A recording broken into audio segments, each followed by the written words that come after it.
Hi, this is Eternal King here, bringing you another LOR video today. We're going to continue on with our tier list. Seems like people are enjoying this, so really glad about that. It's actually kind of hard to find proper champ rankings in the community, so I'm just giving it to you really straight. Starting off, we are doing the B tier today, so I'm calling B tier mildly annoying. These cards, essentially, Sivir is actually, I think, one of the archetypal examples of a B tier champion. Basically, she's a spell shield propagator, so she gives everything quick attack as well, but that matters less. What really matters is that she gives everything spell shield. And in certain matchups, and this is like what B tier means, is that in certain matchups, having all the creatures in the deck on board have spell shield is absolutely game losing for you. And then in other matchups, it literally does not matter because you're not trying to interact with the opponent's board. And that's the definition of like a mildly annoying or B tier champion, where it's either game winning or you ignore it.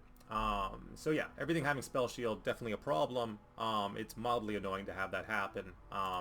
Or just having her come down unleveled is also mildly annoying because she has spell shield. Keep in mind that, again, LOR is a very balanced game, so every single champion in the game has the potential to, do their thing, whatever it is, but I'm simply saying that some of these cards are slightly more competitive than others, or slightly more reliable in terms of their ability to run away with games, but these are mildly annoying cards in my opinion. Ashe is the next one. Vanilla LOR, I think she's always going to be a B tier champion, and I think what she does well. She frostbites things on attack. You have high synergy cards that you can play with her, but a lot of her combos can be dismantled, right? She only has 3 attack when she comes down.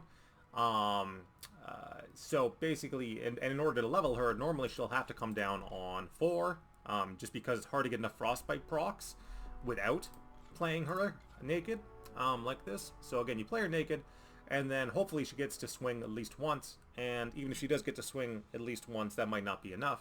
And then when you level her, you get Arrow, which cycles, and it frostbites the board, which is pretty good. And her effect is kind of nice, where enemies that are frostbitten can't block. Perfect archetypal, mildly annoying B tier champion, in my opinion. Next up, we have Fizz. Fizz is obviously very hard to interact with. I don't consider him to be as good as something like a Teemo. But yeah, Fizz is exceptionally hard to interact with, which means that he is the definition of a B tier, mildly annoying champion, because there are just so many things that cannot remove him. You can play an Avalanche, so AoE effects like Avalanche and Blighted Ravine will still tag him, which is good. But of course, in a Fizz deck, there's probably like tons of buffs that you're going to slam onto Fizz, which will get him past that 2 HP threshold. But yeah, if you want to try to ping him, you can't ping him. If you want to try to Mystic Shot him, you can't Mystic Shot him. He's just irritating. Mildly irritating. Perfect B tier champion, in a nutshell. Next up, we have Garen. Garen is mildly annoying. Any sort of the fact that he was buffed makes him that it took him from like one of the worst champions in LOR history was Garen, and they basically made him a bannerman. And now he's mildly annoying. He's perfect B tier LOR, face of Demacia, core champion.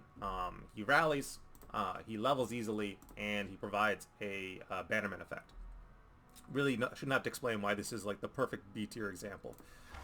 Next up, we have our boy Galio. So again, Galio is another rally piece in Demacia. We're no shortage of rally pieces in Demacia. We have 3 champions in Demacia that can all perform as rally pieces, and Galio is a solid B tier champion. I think when Galio Eddie was first released, people thought he was like, oh my god, this is like S tier. This is so powerful. And then increasingly, I think Galio is being cut from his own deck. You're running the Formidable package, and then you're running Morgana Eddie, and then sometimes you're not even running the Galio, you're running like other cards and other things that are more powerful. So when Galio is being cut from his own deck, that's like perfect B tier territory. Of just like, yes, he is mildly annoying, especially if he manages to level, but he is slow at 7 mana. Next up, we have Draven. So Draven is definitely mildly annoying at 3 mana. Draven's mildly annoying. Perfect B tier LOR champion. Again, he's 3-3, which is a great stat line. I'm glad that he remains at 3-3. At one point, they nerfed him to 3-2. That was dumb. 3-3 champion that actually generates a lot of card value in an aggro shell. So even if you don't go for the level on Draven, because that's like a hard decision to make in a match if you want to go for the level, even if you don't bother with that, like just his card generation in an aggro shell is very impressive. So again, Draven's definitely mildly annoying every time he comes down, no matter what the game is. On 2 mana, we have Diana. So Diana is mildly annoying. Just the fact that she, ever since the change to Samira, because again, Samira used to be like S tier, like the best 2 mana champion in the game. Samira and Diana are both on the same tier now, and it's their ability at 2 mana to essentially act as cheap removal for the opponent's board, and that makes them mildly annoying. And then when they level up, they do things that are, you know, very valuable in terms of, you know, their champ design. Again, Diana getting huge and essentially being able to scale infinitely in terms of what she can challenge and remove, and then Samira providing a rally effect. So again, if you want to see Samira, if you're not familiar with that champion, well, they're both on the same level. They do similar things with their plunders and her flares that activate on plunder now and challenging things. Both the same tier, absolutely.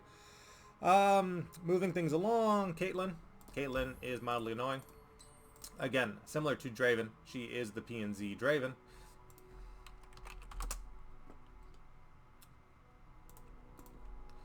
Caitlyn is the P&Z Draven, so again, mildly annoying.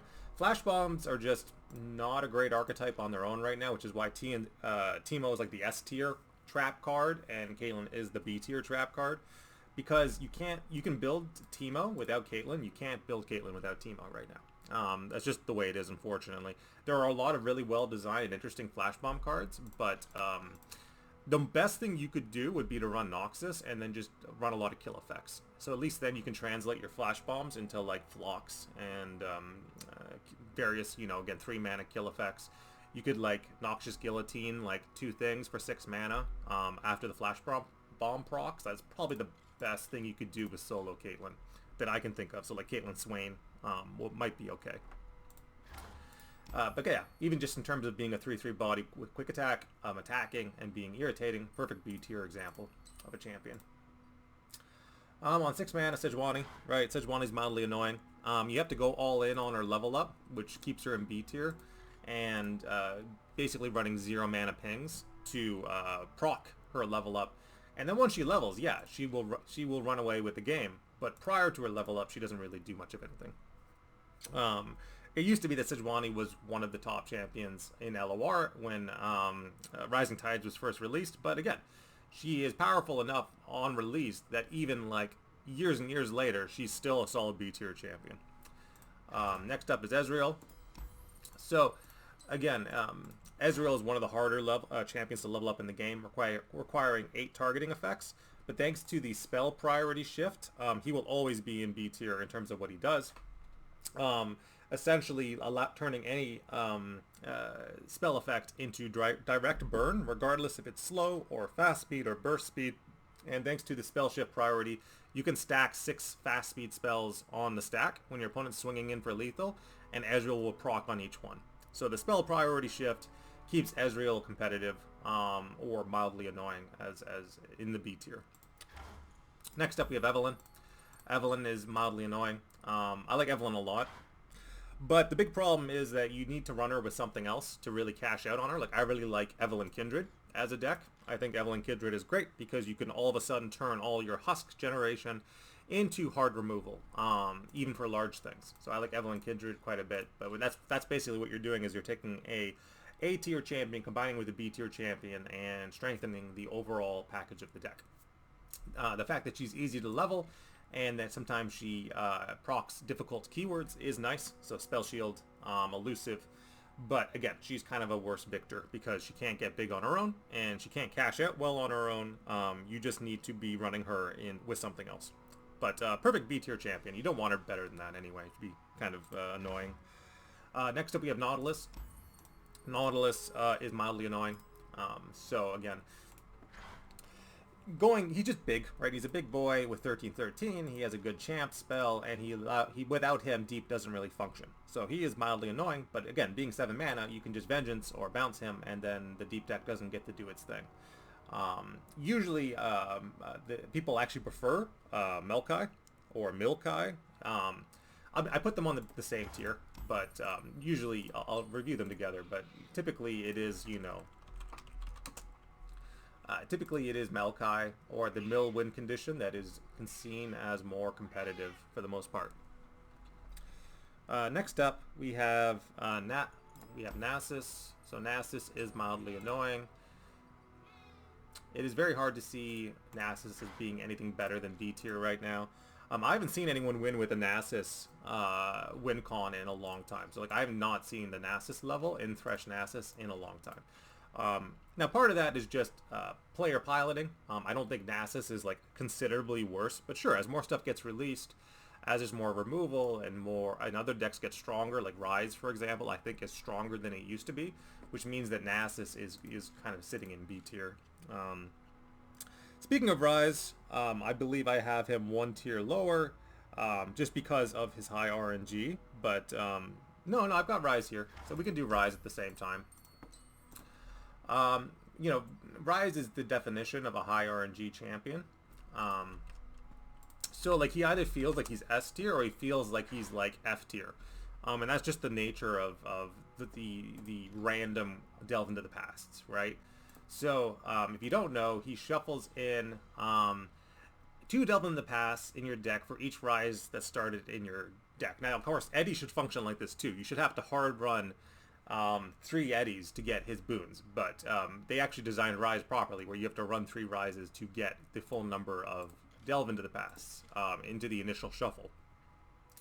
But again, that's only 6, right? So you're gonna have high variance hands where you like hard draw like 5 delve into the past off the initial shuffle, and like that's highly unlikely out of 35 cards or 36 cards to be exact. But when that does happen, he feels S tier, and then you have games where you draw 0 delve into the past off to the mulligan, like you hard mull and just don't draw any delve into the past, and you don't draw any Ryzes, or you draw a 0 delve into the past and you have 1 Ryze in hand, and then it still feels super slow. So again, while he is better than he used to be, I think he's a solid B tier champion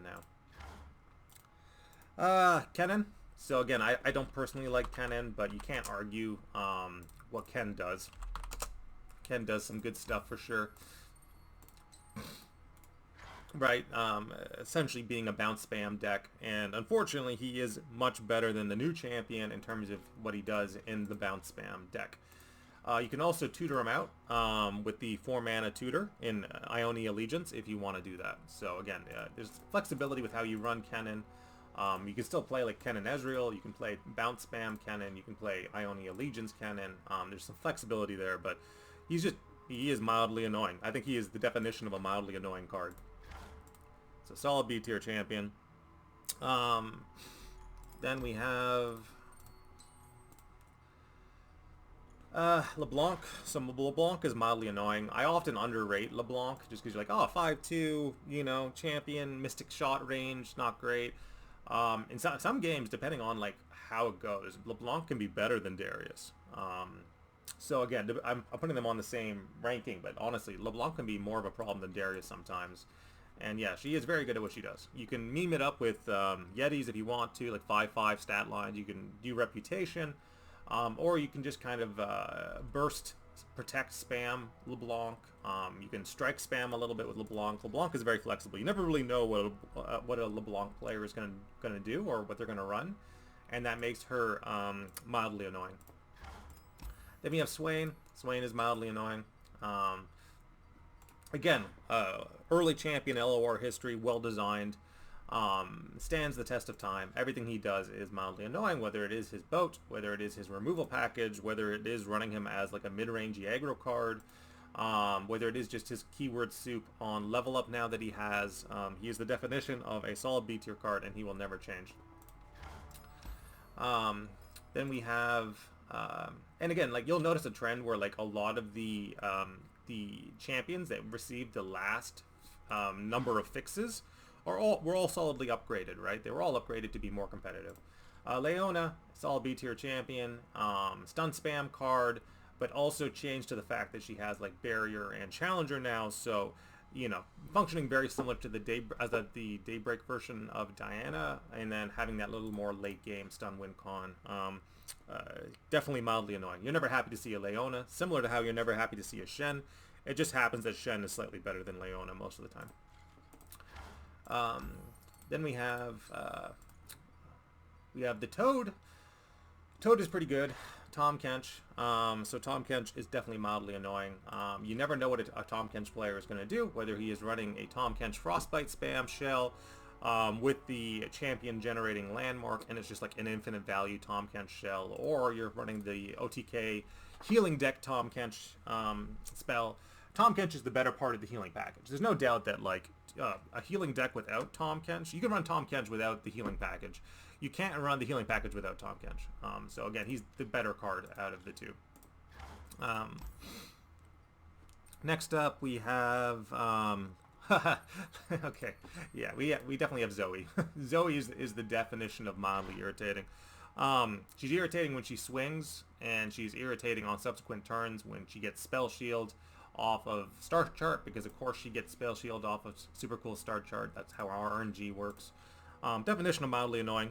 And then if she does level, she has the potential to win the game. And even if you don't care about the level up, she's still mildly annoying because she'll proc stuns and things like that. Zoe's probably an underrated card. I think she's pretty strong. Then we have Shyvana. Shyvana is a solid B tier champion. I think, and again, some of this is like format dependent, where like Shyvana in standard I think is probably A tier. Shyvana in Eternal is like solid B tier champion. Basically an infinite strike spam unit, so you just slam strikes onto her, and because she has Fury, she gets bigger, and then when she levels, she also generates more free strikes. And even if she just dies and trades even on something, like, it doesn't matter, because most of the time you're running her in a Dragon Shell or an Eddy Shell, and then you have much bigger cards coming down the line. So she's almost like a mid-range stall piece. So she's pretty good. Next up, we have Poro King, the face of the channel. Poro King, no copium, is like a solid B tier champion in terms of what he does. You can run him for the turbo level, or you can just run him in a more generic one drop spam shell. Either way is okay. I don't think that it's like, okay, well, the good Poro King players turbo level him, and bad Poro Kings just drop spam one drops and then Poro snacks. I think either way you want to do it is fine. And the nice thing about Poro King is he's actually really good anti-aggro. Like, in terms of like anti-aggro tech, it doesn't get much better than Poros, right? All your Poros are 1 mana cards, and that means that it's impossible for your opponent to go wider than you. That's a pretty powerful thing.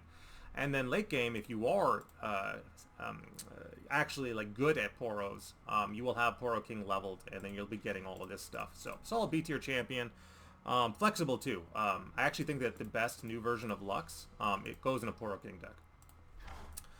Then we have Trundle, definitely mildly annoying, right? Staple ramp card. Trundle leveled is not like a big deal anymore. It used to be that like Trundle leveled was like the be all and end all. Really, he's just a stall piece, right? He's a stall piece in a ramp shell when you have much bigger things coming down the line. But definitely a solid B tier champion. Then we have Vex. So Vex is definitely mildly annoying. And again, as more like cards get released, if we get future expansions and things like that, Vex might actually go up a tier. It's just that like right now, in terms of the cards that we have, Vex is a solid B tier champion that you can slap into a lot of different decks, and he's good. She's good as a, I think it's a she. She's good as a stall piece, and then she's good as a turbo level piece, and then basically allows you to.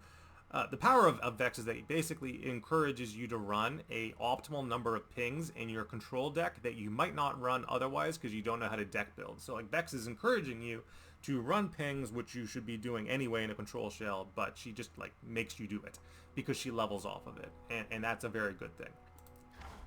Also, her story landmark I always undervalue. It's actually pretty good. Her story landmark's pretty strong. Like a lot of stories. Next up we have Neeko. So I think Neeko's like no copium kind of good. I actually think Neeko's better now that you can tutor for Neeko. So I really like Shurima Neeko because you can guarantee the tutor of Neeko. And the biggest problem with the Neeko deck previously, similar to like Yasuo Boat, is that you would run all these subtypes and all these meme cards and all these bad cards, and you would swing with them, and then you would just not draw Neeko, and all of a sudden your subtype deck is just like bad mid-range stuff, which isn't good enough for Eternal. But being able to tutor out Neeko so you always have Neeko every game makes her a little more reliable, in my opinion. So I like Neeko as a solid B tier champion now, just thanks to the fact you can tutor her 100% of the time if you want to. Next up, we have Jack. So Jack is definitely mildly annoying. You know, before I would say when Jack was released, when the weapon package was first released, he was A tier. But as the game has gone on, we've gotten things like Explore cards, which really help tamper down the effectiveness of Jack. So Jack is a solid B tier champion. Big overwhelmed boy with a weapon. Really has good strike effects with Fish Fight. Fish Fight is basically mandatory. I think it was nerfed to 3 mana though. Because it was too good. And then we also have the 2 mana challenge effect on Jax, which is a cycle challenge, which is very, very good.